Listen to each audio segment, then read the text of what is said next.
Hello everyone. நம்ம வந்து 6த் second டெர்ம்ல geography lesson பார்க்குறோம். ஜியோகிராஃபில எந்த லெசன்னா ரிசோர்ஸஸ். அதாவது வளங்கள்ங்கிற லெசன பத்தி பார்க்கலாம். ஃபர்ஸ்ட் பார்ட்ல வந்து அந்த பிரைமரி அண்ட் செகண்டரி ஆக்டிவிட்டி பத்தி போட்டிருக்கும். இந்த பார்ட்ல வந்து அந்த ஹியூமன் ரிசோர்ஸஸ்னா என்ன? டெரிட்டரி ஆக்டிவிட்டினா என்னன்னு சொல்லி பார்க்கலாம். அதாவது ஹியூமன் ரிசோர்ஸ்னா வேற எதுவும் இல்ல. மனிதன். அவனோட மனிதனால் எது நமக்கு கிடைக்குது, இந்த நாட்டுக்கு கிடைக்குது பார்த்தீங்களா? இல்லன்னா ஒருத்தருக்கு பயன்படுறது தான் வந்து ஹியூமன் ரிசோர்ஸஸ் சொல்றாங்க. எக்ஸாம்பிள் சொன்னா, மனித வளம் இருக்கு பார்த்தீங்களா? ஒருத்தனால ஒரு வேலையாவது, ஒரு டெக்னாலஜி கண்டுபிடிக்கிறாங்க. அது எது மூலியமா ஸ்கூல்ல படிச்சு, யுனிவர்சிட்டில படிச்சு, இந்த சயின்டிஸ்ட் மூலியமா ஒரு விஷயம் நமக்கு கிடைக்கிறது வந்து ஹியூமன் ரிசோர்ஸஸ் அப்படின்னு சொல்றாங்க. நம்ம வந்து அந்த ஹியூமன் ரிசோர்ஸஸ் பத்தி பார்க்கலாம். ஹியூமன் ரிசோர்ஸஸ் வந்து தனியா செப்பரேட் பண்ணியிருக்காங்க. மனிதன் வந்து உயிருள்ள பயோட்டிக்கா இருந்தாலும், அவன வந்து தனியா ஹியூமன் ரிசோர்ஸஸ்ன்னு தனியா ஒரு கேட்டகரியா பிரிச்சிருக்காங்க.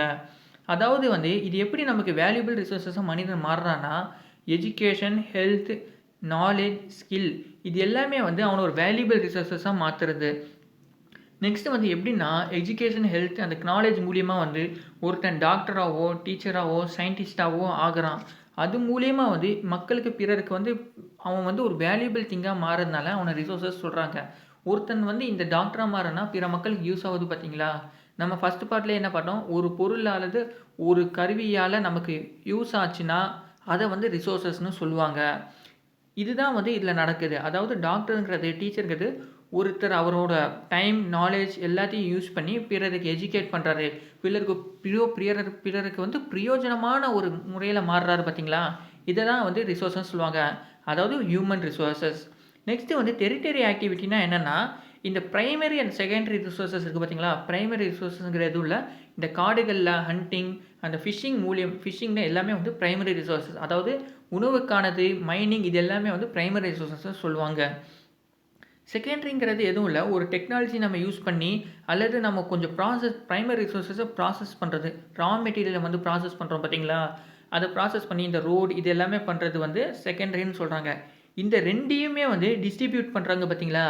இத தான் வந்து டெரிட்டரி ரிசோர்ஸஸ் சொல்றாங்க. எக்ஸாம்பிள்க்கு வந்து பேங்கிங், ட்ரேட் அண்ட் கம்யூனிகேஷன். இந்த பேங்கிங் மூலியமா வந்து இந்த ட்ரேட் மூலியமா ஒரு இடத்துல இருக்க ஒரு பொருள் இருக்கு பார்த்தீங்களா? ஃபுட்டா இருக்கட்டும், அல்ல ட்ரெஸ்ஸஸா இருக்கட்டும், எல்லாமே வந்து வேற இடத்துக்கு நம்ம டிஸ்ட்ரிபியூட் பண்றது. ஒருத்தர்ட்டருந்து இன்னொருத்தர் கம்யூனிகேட் பண்றாங்க பார்த்தீங்களா? இது எல்லாமே வந்து டெரிட்டோரியல் ரிசோர்ஸஸ் அப்படின்னு சொல்லியிருக்காங்க. நெக்ஸ்ட் வந்து பார்த்தோம்னா, இந்த காந்தியோட சில கோட்ஸ் பத்தி நம்ம பார்க்கலாம். அதாவது தேர் இஸ் எனர்ஜ் ஃபார் எவ்ரிபடிஸ் நீடு. என்ன சொல்ல வர்றார்ன்னா, ஒருத்தரோட தேவைக்கு முழுமையா இருக்குது. பட் ஆனா அவரோட ஆசைகள் தான் அடங்கல அப்படின்னு சொல்றாங்க. ஓ எக்ஸாம்பிளுக்கு என்ன சொல்றாங்கன்னா, ஒருத்தரோட தேவைக்கான ரிசோர்ஸஸ் வந்து ஒருத்தர்கிட்ட இருக்கு. அவருக்கான தேவைய பூர்த்தி செய்ய முடியும். ஆனா அவரோட ஆசைகள் வந்து பூர்த்தி செய்ய முடியாது. அதனால தான் வந்து இந்த ரிசோர்ஸஸ் எல்லாமே வந்து நம்ம அதிகமா யூஸ் பண்றோம். இந்த டிப்ளீஷன் ஆஃப் ரிசோர்ஸஸ் இருக்கு பார்த்தீங்களா? அது வந்து ஹியூமன்ஸோட அந்த கிரீட் இருக்கு பார்த்தீங்களா? அதனால தான் எல்லாமே இந்த ரிசோர்ஸஸ் போகுதுன்னு சொல்லியிருக்காங்க. எக்ஸாம்பிள் பார்த்தோம்னா, அந்த ரிசோர்ஸஸ் பிளானிங் இருக்கு பார்த்தீங்களா? அத வந்து 2 வகையா பிரிச்சிருப்பாங்க. Planning and management. அதாவது ரிசோர்ஸஸ் வந்து எப்படி பிளான் பண்ணணும், அத எப்படி மேனேஜ்மென்ட் பண்ணணும். ரிசோர்ஸஸ் பிளானிங்னா எதுவும் இல்ல. ஒரு டெக்னிக் அல்லது ஸ்கில் அத யூஸ் பண்ணி, அதாவது ஒரு கரெக்ட்டா ப்ராப்பரா யுட்டிலைஸ் பண்ணணும். ஒரு ரிசோர்ஸஸ்னா அத எக்கனாமிக்கலா யூஸ் பண்ணணும். நம்ம தேவைக்கு மட்டும் தான் யூஸ் பண்ணணும்னு சொல்லியிருக்காங்க. நெக்ஸ்ட்டு வந்து இந்த ரிசோர்ஸஸ் எல்லாம் லிமிட்டடா இருக்குது. அதனால நம்ம கரெக்ட்டா பிளான் பண்ணி, நம்மளோட தேவைக்கு மட்டும் தான் யூஸ் பண்ணணும். அதே டைம்ல ஃபியூச்சர் ஜெனரேஷனுக்கும் வச்சுக்கணும்னு சொல்லியிருக்காங்க. இந்த ரிசோர்ஸஸ் வந்து லிமிட்டடா தான் இருக்குது. எல்லா இடத்துலயும் வந்து இது கிடைக்காது. அதாவது சொன்னோம் பார்த்தீங்களா, கொஞ்சம் இடத்துல தான் மட்டும் தான் கிடைக்கும். அதுதான் வந்து ரிசோர்ஸஸ். இந்த ரிசோர்ஸ் வந்து கொஞ்சம் கொஞ்சம் இடத்துல உலகத்துல சிதறி இருக்கு. அத வந்து நமக்கு ப்ராப்பரா வந்து யூஸ் பண்ணணும். அதுதான் வந்து ரிசோர்ஸஸ் பிளானிங் சொல்லியிருப்பாங்க. கேர்ஃபுல் யூஸ் ஆஃப் ரிசோர்ஸஸ் இதாவது ஒரு ரிசோர்ஸஸ நம்ம கேர்ஃபுல்லா யூஸ் பண்ணோம்னா, அது பேர் தான் வந்து கன்சர்வேஷன் ஆஃப் ரிசோர்ஸஸ்ன்னு சொல்லியிருக்காங்க. அதாவது நம்மளோட தேவைக்கும் வச்சுக்கிட்டு, இந்த அடுத்த நெக்ஸ்ட் ஜெனரேஷன் இருக்கு பார்த்தீங்களா? அதோட தேவைக்கும் தர்றது தான் வந்து கன்சர்வேஷன் ஆஃப் ரிசோர்ஸஸ் சொல்றாங்க. ஏன்னா வந்து இப்ப இருக்கிற பாப்புலேஷன் குரோத்ல வந்து நம்ம வந்து பார்த்து கரெக்ட்டா பிளான் பண்ணி ரிசோர்ஸஸ் யூஸ் பண்ணணும். அது ரொம்ப எசென்ஷியல் ஒண்ணா இருக்குதுன்னு சொல்லியிருக்காங்க. நெக்ஸ்ட்டு வந்து இந்த கன்சர்வேஷன் ஆஃப் ரிசோர்ஸஸ் இருக்கு பார்த்தீங்களா?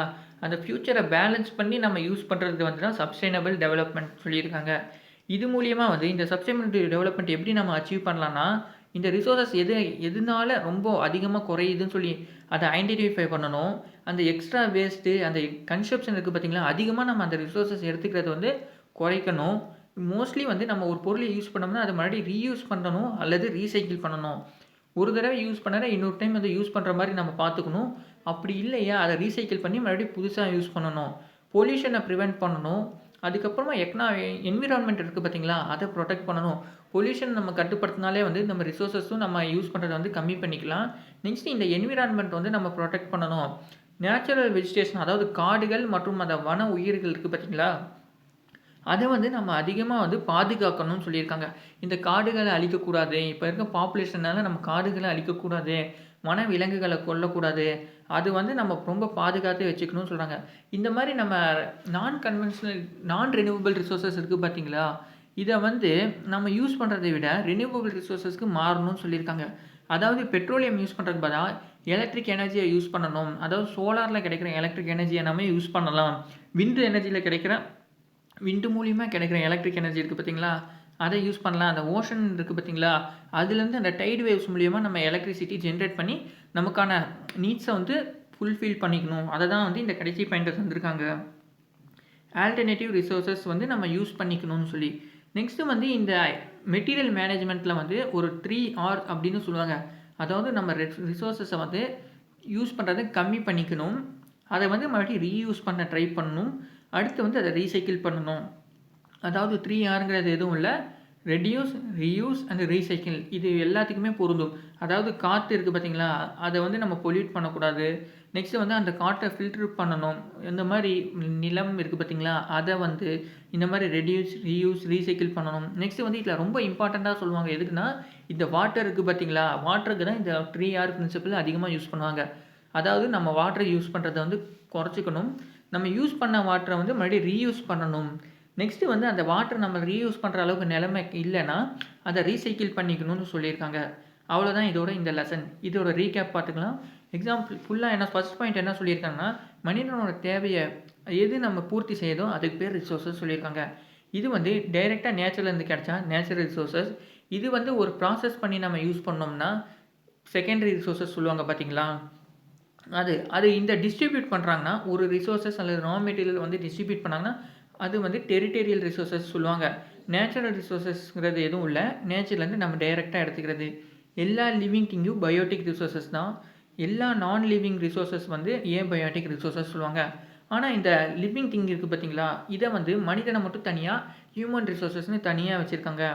கலெக்ஷன் ஆஃப் ரிசோர்ஸ வந்து நம்ம பிரைமரி ஆக்டிவிட்டி மூலியமா நம்ம முதல்ல இயர்லி மேன் பண்ணியிருக்கான். அதாவது ஃபுட்டுக்காக ஹண்டிங் பண்ணியிருக்கான். அந்த ஃபுட் கேதரிங் காடுகள்லேருந்து உணவு சேகரிச்சிருக்கான். நெக்ஸ்ட் ஃபிஷிங் பண்ணியிருக்கான். இந்த மைனிங் பண்ணியிருக்காங்க பார்த்தீங்களா, இது எல்லாமே வந்து பிரைமரி ஆக்டிவிட்டியா தான் இருக்குது. ஆக்சுவல் ரிசோர்ஸஸ்ங்கிற எதுவும் இல்ல. இப்ப நம்ம ஒரு விஷயத்த நம்ம எடுத்துக்கிறோம்னா, நமக்கு தேவையானது எடுத்துக்கிறோம்னா, ஆக்சுவல் ரிசோர்ஸஸ் சொல்லுவாங்க. பொட்டன்ஷியல் ரிசோர்ஸஸ்ங்கிறது எதுவும் இல்ல. ஒரு விஷயத்த வந்து நம்ம யுட்டிலைஸ் பண்ண முடியாது. நம்மளால இப்ப எடுக்க முடியாது. ஆனா, அத பத்தி ஒரு நல்ல டெக்னாலஜி தெரிஞ்சுச்சுன்னா, அத வந்து எடுத்துக்கலாம். எக்ஸாம்பிள் சொல்லணும்னா மெரைன் ஈஸ்ட் இருக்கு பார்த்தீங்களா, இது வந்து ஒரு பொட்டன்ஷியல் ரிசோர்ஸஸ். நெக்ஸ்ட் வந்து நம்ம ரிசோர்ஸஸ் யூஸ் பண்றோம் பார்த்தீங்களா, அது வந்து ஒரு டைம் வந்து டைமுக்கு உடனே ரீசைக்கிள் ஆச்சுன்னா, அது வந்து ரெனியூவபிள் ரிசோர்ஸஸ். ஒரு விஷயத்த வந்து நம்ம யூஸ் பண்ணி அது வந்து லிமிட்டட் ஸ்டாக்கா அது தீர்ந்துருச்சுன்னா, அது மறுபடியும் ரீஜெனரேட் ஆகுறதுக்கு ரொம்ப காலங்கள் ஏற்பட்டா அது நான் ரெனியூவபிள் ரிசோர்ஸஸ். எக்ஸாம்பிள் சொல்லணும்னா பெட்ரோல் இருக்கு பார்த்தீங்களா, பெட்ரோலியம், கோல், நேச்சுரல் கேஸ் இது எல்லாமே வந்து non renewable resources. Next tertiary ஆக்டிவிட்டிங்கிறது எதுவும் இல்ல. Service to production and distribution. அதாவது ஒரு புரொடக்ஷன் அண்ட் டிஸ்ட்ரிபியூஷன் மூலியமா ஒரு விஷயத்த நம்ம சென்றடைய செஞ்சோம்னா, அது டெரிட்டரியல் ரிசோர்ஸஸ்ன்னு சொல்லியிருக்காங்க. இந்த லெசன் அவ்வளோதான். நெக்ஸ்ட் லெசன் தான் உங்கள வந்து சந்திக்கிறேன். உங்களுக்கு நெக்ஸ்ட் ஏதாவது ஒரு இம்பார்ட்டன்ட் லெசன் வேணும்னா சொல்லுங்க. மோஸ்ட்லி இத நம்ம வந்து இங்கிலீஷ்ல கன்டின்யூ பண்ணலாமா? அல்லது தமிழ்ல கன்டின்யூ பண்ணலாமான்னு கமெண்ட் செக்ஷன்ல கமெண்ட் பண்ணுங்க. நீங்க நம்ம சேனலுக்கு புதுசா இருந்தீங்கன்னா, மறக்காம லைக் பண்ணிக்கோங்க, சப்ஸ்கிரைப் பண்ணிக்கோங்க. பக்கத்துல இருக்க பெல் ஐகான் கிளிக் பண்ணிக்கோங்க. Thank you.